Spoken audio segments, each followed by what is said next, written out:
This is The Scoop for Monday. I'm Josh Holton with the WMNF News headlines. Anger surrounding Trump's domestic policies, mass layoffs caused by his cuts to federal agencies, and ongoing U.S. support for Israel amid their continued assault on people in Palestine sparked more than 1,500 protests on Saturday, with more than 5,000 people showing up to a rally in Tampa. The rally was organized by a group called A Better World is Possible, along with a vast coalition of organizations. Eric Rhodes served in the Marines during the Gulf War and said Trump's cuts to the VA and Social Security benefits are hurting those who put their health on the line after they served in the line of duty. Then go into the VA healthcare, firing people that are taking care of us, shutting down the suicide hotline, firing people that were answering the phones when a vet says, I'm having a really hard time. Do you know, right now, I'm having a really hard time, and I'm not okay. But what am I going to do if they take that away, if they take my ability away to call in and say, hey, look, I need help. I'm not okay. And I can't abandon these people. Their rights are getting taken too. Tampa's rally was one of several nearby, including St. Petersburg, Sarasota, and Wesley Chapel. A bill to ban weather modification projects passed the Florida Senate last week.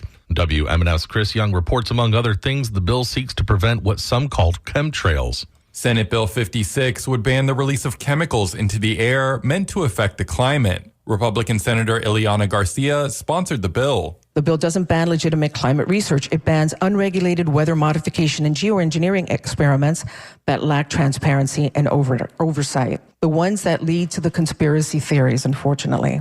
The bill faced little debate and pushback on the Senate floor, except from Democratic Senator Tina Polsky.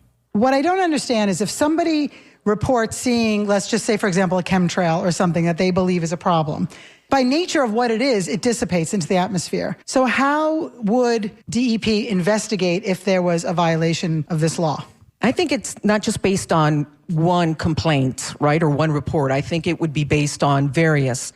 In a video posted to social media platform X, Governor Ron DeSantis also spoke out in support of the bill. But the governor spoke out against the House version, saying they, quote, gutted the bill. The bill passed 28-9 in the Senate. Chris Young, WMNF News.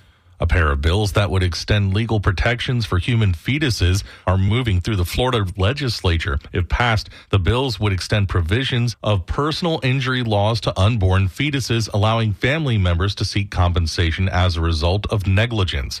Mario Peterson reports on the civil liability for the wrongful death of an unborn child bill.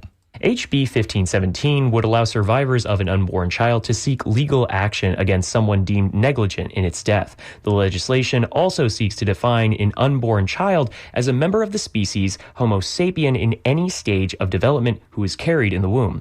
Jay Wolfson is a professor of public health law at Stetson University. He says while the bill's main goal is to protect the unborn, its bigger goal may be to legally define the term unborn person here in Florida. This is an express effort to say, from the moment of conception, this is a human being. Should the bill pass, survivors of the deceased, parents, and other family members would be able to seek legal recourse. The Florida House of Representatives will perform a second reading of the bill Wednesday. Joe Mario Pedersen in Orlando.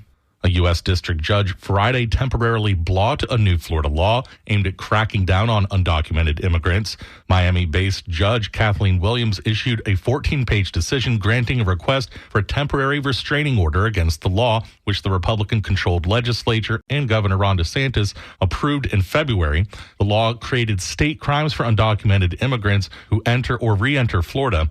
Williams issued the temporary restraining order 2 days after the Florida Immigrant Coalition, the Farm Worker Association of Florida, and two individual plaintiffs filed the lawsuit, alleging in part that the law violates what is known as the Supremacy Clause of the U.S. Constitution because immigration enforcement is a federal responsibility.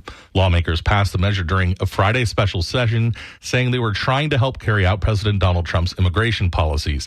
McCarty Jackson, executive director of the ACLU of Florida, said in a statement late Friday, quote, "The court's order halts a dangerous and discriminatory law that sought to criminalize people for simply moving within the United States," unquote.